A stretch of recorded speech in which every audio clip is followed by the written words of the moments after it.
What's going on YouTube? It's your boy Alex, aka Paradox, aka Docs. Let's get right into the video. You see the title. Not trying is not an option. What do I mean by that? So I've come to realize most people in life really just don't try. Like at all. They kind of get their daily routine and they just, I don't know, they just kind of freestyle it.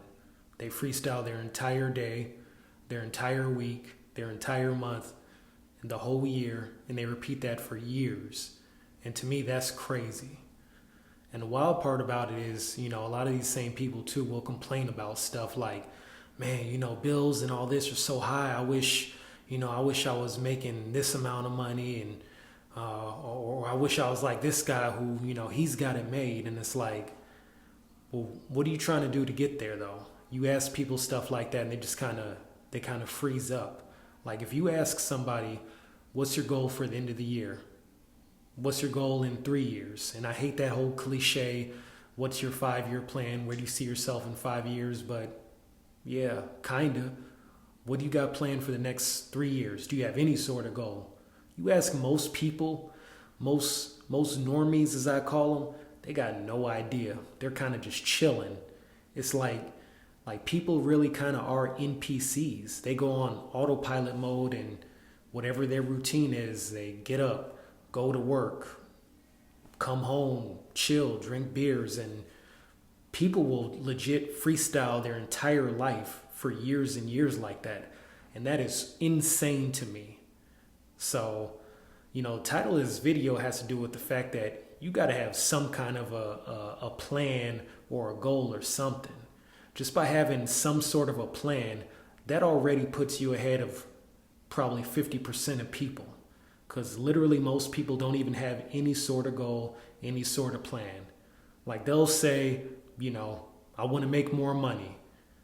Or, January 1st hit or December 31st hits, they're like, I want to lose weight. But they don't really have like a plan for it. They go to the gym for a week. You don't hear about it till the next year.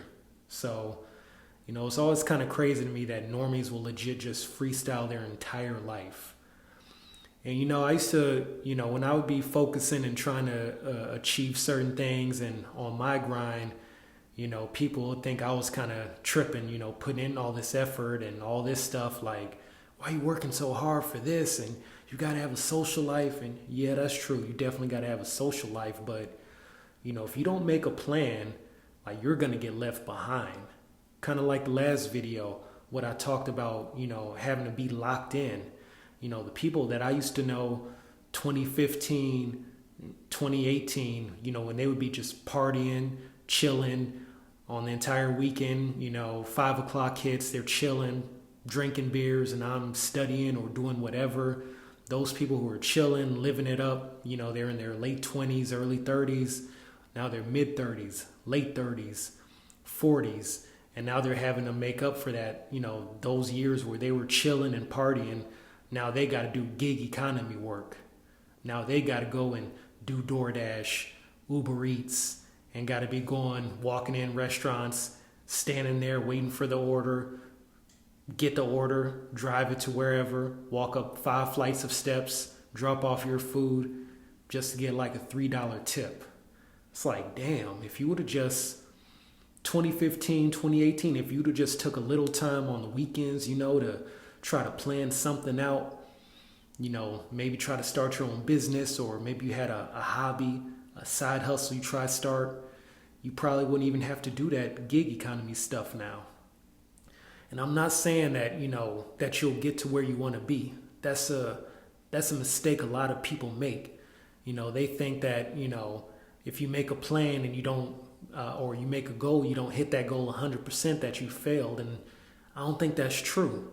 You might have a goal to get up here, but you might only get halfway there. But if you had no goal at all, you wouldn't even have made any progress. It's like, let's say you can barely touch the bottom of the net. You make a goal within 2 years, you want to dunk. 2 years later, still can't dunk, but you grabbing rim now, you know what I'm saying? And compared to where you were, barely touching the net, you made hella progress. See, a lot of people, they're scared to, try to do something and not hit their goal. They think they got to hit the goal 100%. Nah, you gotta at least try and go for it. You may not get there, but even then, you probably learn some lessons along the way, like discipline, effort, consistency. Even myself, with some of the apps that I've been working on, I got 2 apps out there right now. I got the simple job tracker app, CareerHound.ai. I got my Instagram caption generator application, CaptionCaptain.com. And yeah, it's true. Those haven't generated any revenue at all whatsoever. Now, would some people say that's a failure? You could look at it that way, but look at it like this too.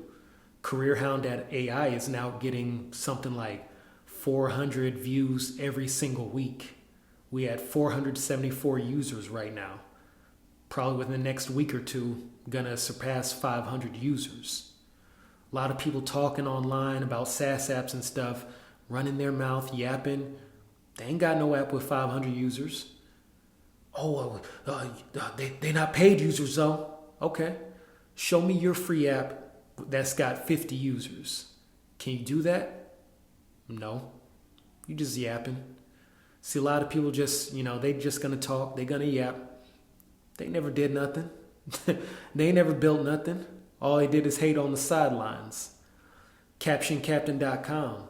That was the app that I really liked that app. That was the app where I really thought I was gonna get revenue with that one. Haven't got any revenue from it yet. But you know what? We up to like 20 something users, and I haven't even really been promoting it like I should have. And that's on me. I've been busy with some other stuff coming up, which y'all might see soon here. But I got one SaaS app, 20 something users. That's okay. Got another SaaS app, CareerHound.ai, almost 500 users now. I checked about 2 days ago, and even just in the past 3-4 days, had something like 28 people signed up for the app. A couple of users, they put in like 12 jobs to track. I mean, it was like 3 or 4 different users just going ham on all the jobs they applied for, which I get it. The app is to track the jobs that you apply for and your job status. And with this economy, you having to put in hella applications every day. So what that tells me is there is somewhat of a need or demand for this product of tracking jobs. So now with me learning some of this AI agentic stuff on the side, I asked Claude, how can I take, once I finish this AI course I'm doing, how can I take that and build an agent into CareerHound.ai that coincides with job tracking and resume stuff and that sort of thing. And it gave me like 5 different possible things I could add on to my existing CareerHound.ai SaaS app. So that's something that maybe once I finish this course, maybe if I actually add that functionality to CareerHound.ai, that's something that then I can maybe show to potential employer if I do want to go for a job dealing with AI agents and say, look, I've got an application with real users, hundreds of users, and now it uses agents in production, and it does this, this, and that. And it's got evals, and, we've got context engineering and eval harnesses and all that using brain trust. So something like that could even set me up real nice should I want to pivot with my career. But I say that to say, it's a lot of people, would be hating and stuff online talking about, well, you haven't made any sales though. Again, there's a lesson learned in just doing. And a lot of people just don't do that first step of try. Like, don't let people talk down on you who've never tried themselves. I had one of my buddies the other day say, hey man, I see you got that YouTube going on, and I wish I could do a YouTube. And I'm like, what do you mean you wish you could do a YouTube? Do a YouTube. You can do it. It's free. Oh, I don't know, man. What if I make a YouTube and somebody starts, hating on me in the comments or something like that? And I'm like, what if they start hating on? Who cares? Who cares when these losers hate on you online? You're gonna get the hate. Like, think about it like this. Think about all the people you see, hating online, or people always starting arguments online, or rage baiting, trolling, making memes all day. You go on Instagram or something, it's always some profile with 0 posts, handful of followers, anime profile picture, they face not even in the profile picture. It's always somebody like that. So when you got people on Instagram or Discord and they just yapping, making memes, talking trash about you all day, they not showing their face, it's like, these are losers talking about you. Why would you care what a loser says? Like, think about this. Do you ever see people like that trolling, rage baiting, making memes all day, talking trash? And is it ever somebody that is getting to the bag? They dress nice, look nice, they got a cute little shorty on the side or something like that, somebody cool? No, it's somebody scared to show their face because they're embarrassed by how they look. If they even got a girl, they're embarrassed by how she looks. They're fed up with her. They hate their life. And so, that's their outlet. The internet is their outlet. That's like them going to the club. That's their version of the nightclub. They go online. That's their interaction with other folks. Because, in real life, they hate their life. That's why you don't see them posting their face. That's why you don't see them posting what they doing. They not out here outside. They just on the internet, real loud. And if you saw them in real life, they be quiet as a church mouse pissing on cotton. And that's just what it is. So if you're worried about people like that on Instagram or whatever, with no profile picture, what they're going to say, I guarantee you 95% of the time, it's not someone with money. It's not someone who looks decent and dresses decent. It's not someone who's got a cute significant other. Like, do you see people who got all those things going on for themselves and they're just mad at life? Like, do you ever see anybody who's getting money, looking solid, got a cute chick, and they just on the internet mad all day? No, they chilling. They in a good mood. They living life. You know what I'm saying? Those are the people that, they out here getting to it. They don't got time to just be on the internet doing loser stuff like that all day. So don't let people like that who don't even try, stop you from you trying something, because you got to try. If you don't try, with how the economy is now, you're going to get left behind. Like, I always look at it like this. Me, I'll go out to steakhouses or whatever every now and then.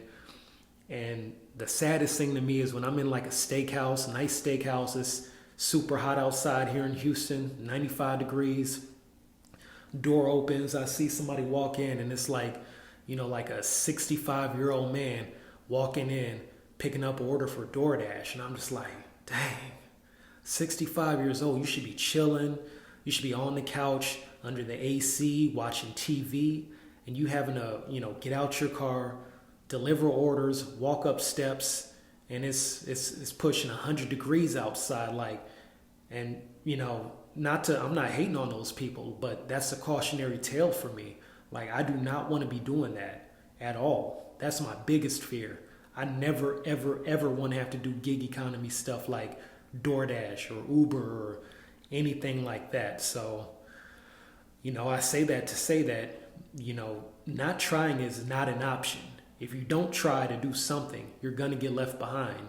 And yeah, you may not get to where you're trying to get to, but just by trying, have a plan, try, even if you don't get there, that alone is going to put you over probably 70% of people. So with that being said, that's the video for today. I don't have a whole lot I want to say about that, but, I just want to reiterate this point because you can't afford to not try in 2026. With that said, I'm out. I'll talk to y'all later.